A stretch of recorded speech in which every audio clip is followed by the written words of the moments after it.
Սիրելի բարեկամներ, քույրեր, իրոք այսօր Ջավախքում շատ հրաշալի օր է, մի քանի ժամ առաջ մենք բոլորս նշում էինք մեր Ջիվանու, մեր Աշուրի, մեր փիլիսոփայի ծննդյան օրը։ Այսօր մենք հիմա այս պահին մենք մասնակցում ենք մյուս հրաշալի մի միջոցառմանը։ Այսօր ստեղ Ջավախքում մենք բացում ենք Ջավախքի հիմնադրամի գրասենյակը։ Մենք վստահ ենք, որ այդ հիմնադրամը ինքը կաչակցի բոլոր Ջավախքում բոլոր սոցիալ-տնտեսական բոլոր այդ պրոբլեմատիկ հարցերի լուծմանը։ Շատ կար ժամանակաշրջանում հիմնադրամը ինքը հաստատեց մեծ հեղինակություն։ Մենք վստահ ենք, որ այդ գործընթացը կշարունակվի։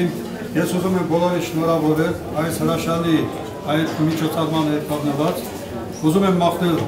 հաջողություն ու ամենայն լավ բարիքներ։ Շնորհակալ եմ։ Շնորհակալություն։